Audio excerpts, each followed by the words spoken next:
Hiring managers tell me things they'd never put in a job posting. When they've called me to fill a cybersecurity role, they're not reading from the job description, they're being completely honest. And what they say in those conversations reveals way more about what they actually value than any job ad ever will. So if you're applying for cybersecurity jobs and wondering why you're not getting interviews, or you're getting interviews but not offers, this video may explain why. Because I'm going to share the real questions hiring managers have asked me when we're off the record, and more importantly, what those questions tell you about what you need to demonstrate to get hired. Now, I'm not going to sugarcoat it. Some of this might sting, but if you can adjust based on what I'm about to share, you'll immediately stand out from 80-90% of other candidates, and that is why I wanted to do this video for you. Hey, I'm Gough. I'm a cybersecurity recruiter and career coach. Now, I've been recruiting for almost 15 years, and over this time, I've had hundreds of conversations with hiring managers who are trying to fill different types of roles. And those conversations, they're very different to what you will see in the actual job description that's posted online. So let's talk about what they've really been asking for. Let's get straight to it. Section 1. Can they actually do the job, or did they just memorize things? This is one of the most common questions I've heard over the years. And this is the big one, especially for entry-level roles. Hiring managers, they're not anti-certification by no means at all, but they've been burnt too many times by candidates who have Security Plus, CYSA Plus, maybe even a degree as well. But when you ask them a practical question in the interview, they freeze. So when I've screened candidates in the past, hiring managers have literally asked me, have they actually investigated anything? Can they read logs, or did they just study what a log is? And do they know how to troubleshoot, or will I be holding their hand for 6 months? So what does this reveal? Well, it reveals that they want proof of application, not just proof of knowledge.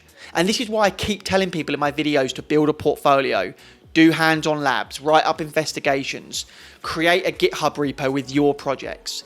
Because when I've been able to tell a hiring manager, yes, they've done 20 try hack me rooms and documented 3 full investigations, that conversation changes instantly. So what should you do? I recommend you complete practical labs. Try Hack Me, CyberDefenders, Hack the Box. Write up at least 1 to 2 investigations in detail and be ready to walk through your process in interviews, not just recite definitions. So if you can say, here's a phishing email I analysed, here's what I looked for, here's how I determined it was malicious, you're already ahead of most candidates. Okay, number 2, will they fit into the team, or are they going to be difficult? So this is the second question I've heard, and this one surprises people. Are they going to be a pain to work with? They don't say it exactly like that, but that's what they mean when they ask. Are they coachable? How do they handle feedback? Do they play well with others? Are they going to argue with senior analysts, or just do the work? And here's the reality. Technical skills, look, they can be taught, but attitude and cultural fit, much harder to fix. I've seen hiring managers pass on more technical qualified candidates because they came across either arrogant, maybe defensive, or difficult in the interview process. Now, on the flip side, I've seen hiring managers take a chance on less experienced candidates because they were curious, they were humble, and they were clearly willing to learn. And this reveals soft skills matter more than people think, especially at that entry level. So if you are going in at entry level, the hiring manager knows you're not going to be an expert. What they do know is, can I train you? Will you listen? Will you admit when you don't know something? So what should you do? You need to be humble in interviews. Listen, don't pretend to know things that you don't. Show curiosity, ask follow-up questions, and try to frame your experience as learning. So I didn't know X at first, so I did Y to figure it out, if that makes sense. Avoid being defensive when challenged on your knowledge. Instead, try and say something like, that's a gap for me, how would you approach that? Now, hiring managers want to invest in people who are going to make their jobs easier, not harder. Okay, number 3, do they actually understand what this role involves? The third question I've consistently heard is, do they know what they're signing up for? This is especially common for SOC analyst roles. Hiring managers have asked me, do they understand it's shift work? Have they thought about what it's like to stare at alerts for 8 hours solid? Do they realise this isn't glamorous hacking? It's process-driven investigations. Now, the reason I ask this is because they've hired too many people who quit within 3 months because the reality didn't meet the expectation of the candidate. Someone comes in thinking they're going to be a Hollywood hacker, and then day one they're triaging false positives and documenting tickets, and they're gone within a few weeks. This reveals to hiring managers want candidates who have realistic expectations about the role. So make sure you go in knowing this. Ask your recruiter, ask the hiring manager. Make sure you understand what it is you're getting involved in. If you're applying for a SOC role, they need to know you understand that it's repetitive at times. You'll follow playbook and processes. You'll be documenting everything. You might work nights or even weekends. Not every alert is exciting, and I'm just being honest with you here. What you should do is research what the role actually involves day to day. In interviews, show you understand the realities. I know SOC work involves a lot of alert triage and documentation, and I'm comfortable with that. Make sure you explain why you're suited for that type of work, attention to detail, following procedures, pattern recognition, etc. Now, if you've done anything repetitive or process driven before, make sure you reference it. You could say something like, in my previous role, I handled 50 plus tickets a day. I'm used to staying focused and following workflows. Hiring managers don't want to waste time training someone who's going to leave as soon as they realise the job isn't what they imagined. Quick one, if you're finding this useful, hit like and subscribe, because I'm going to keep sharing the behind the scenes recruiter perspective that most candidates never get to hear. And drop a comment. What's the hardest part of job searching for you right now? Is it getting interviews, passing technical screens, knowing what to put on your resume? Let me know and I'll make content around it. All right, let's keep going. Number 4, can they communicate with non-technical people? You've probably heard me talk about this a lot on my channel, but the 4th question I frequently encountered is, can the candidate explain things to people who don't speak tech? This is huge, it's vital, especially for roles such as GRC, because security awareness positions or any other role that involves working with executives, legal teams, or end users. Hiring managers have literally said to me, I need someone who can explain a phishing attack to the CEO without using jargon. Remember, these stakeholders, a lot of them aren't technical people. They don't understand cyber talk. So hiring managers need to know, can they write a report that the compliance team will actually understand? Will they get frustrated when users ask dumb questions, or will they be patient? So what does this reveal? It reveals that communication skills are often the deciding factor between two equally technical candidates. The candidate who can say, here's how I'd explain the risk to a non-technical stakeholder, immediately becomes more valuable. So what should you do? Well, I recommend practicing explaining technical concepts in very simple terms. Do this out loud, record yourself, write blog posts, it doesn't matter, just practice it. Now, in interviews, when you're asked a technical question, answer it clearly and check if they want more detail. There's nothing wrong in you saying, would you like me to go deeper into that? Or is that level of detail enough? Trust me, hiring managers will appreciate that honesty. Reference any experience you have communicating with non-technical people, whether that's customer service, teaching, training, presenting, even writing documentation.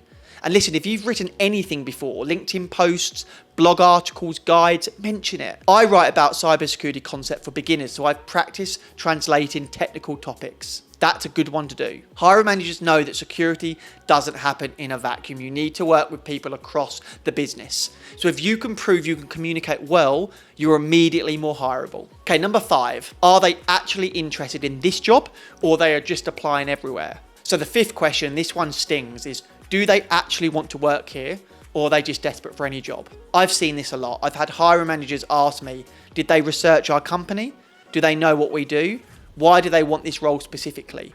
And when I couldn't answer those questions confidently, the hiring manager would lose interest fast, because what this reveals is generic applications don't work. Hiring managers can smell a copy-paste cover letter from a mile away.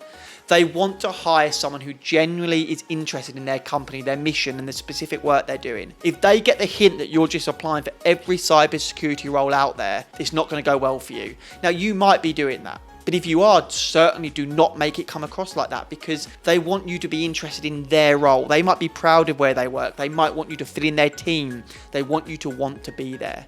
So what should you do? Research every company you apply to. Spend 10-15 minutes on their website, their LinkedIn. Look up recent news articles. In your cover letter and interviews, mention something very specific about the company. Something like, I saw you recently expanded your SOC operations, or maybe you noticed in the healthcare sector. Or I noticed you're in the healthcare sector, which aligns with my interest. Tailor your resume slightly for each role, adjust your summary, highlight relevant experience, and ask thoughtful questions in the interview that show you've done your research. I saw you use X tool, or how does your team approach Y? If you come across as genuinely interested in their company and the role, you'll immediately stand out from honestly 90% of candidates who are just spraying and praying. Okay, moving on to number 6. What's their growth trajectory? Are they going to stay and develop, or are they a flight risk? So the 6th question hiring managers have asked me, and this is especially true for smaller teams, is the candidate going to stick around, or are they going to leave in 6 months? What do you think? And they asked me this. So they've asked, what are their long-term goals? Are they using this as a stepping stone, or do they actually want to grow here? If we invest in training them, are they going to leave for more money immediately? What does this reveal to the hiring manager? Well, it reveals that they want to invest in people who are going to stay and contribute. And that's not rocket science, right? If you think about it, if they're going to invest time and money into you, they want to know that you're not going to leave as soon as you've learned that. So they're not expecting you necessarily to commit for 10 years, but they need to know you're not going to bow the moment something slightly better comes along. So what should you do? Well, be honest about your goals, but frame them in a way that aligns with the company's growth. Use your recruiter to help you answer this if you're using one. For example, I want to develop into a senior analyst role, and I'm looking for a company that invests in training and internal promotion. Show you're thinking long term. For example, I want to build a strong foundation in SOC work and eventually move into threat intelligence or incident response. If you have a history of short job stints, be ready to explain why: contracts, layoffs, skill building moves. Ask about career development in the interview. What does career progression look like here? Do you offer training and certifications? How do people typically advance? Hiring managers want to feel confident that if they hire you, you'll grow with the team, not just use them as a 6-month resume boost. Okay, now moving on to section 7, my take, what this means for you. So putting this all together, what do all these questions tell us? Well, here's the pattern. Hiring managers care about proof, they care about fit, communication, and commitment. They're not just looking for someone who ticks boxes on a job description. They're looking for someone who can actually do the work, not just talk about it, who can be easy to work with and coachable and understands what the job really involves. They want people who can communicate clearly with different audiences and actually wants the job at this particular company. And someone is going to stick around and grow as they grow. So here's an action plan. Build hands-on proof, labs, projects, portfolios. Show humility and curiosity. Be coachable, ask good questions. Demonstrate realistic expectations, know what the job involves. Practice clear communication, so explain tech simply. Tailor your applications. Frame your long-term goals to make hiring managers feel confident you'll stay and grow. Now, if you do these things, you'll immediately separate yourself from the majority of candidates who are just sending generic resumes and hoping for the best. All right, that's what hiring managers have really asked me over the years. They've obviously asked me lots more, but I've narrowed it down to 6 or 7 of the main points. If you want more behind the scenes recruiting insights like this, hit subscribe and check out the videos on my channel. As always, keep leveling up your career. Thanks for watching. I'll see you on the next one.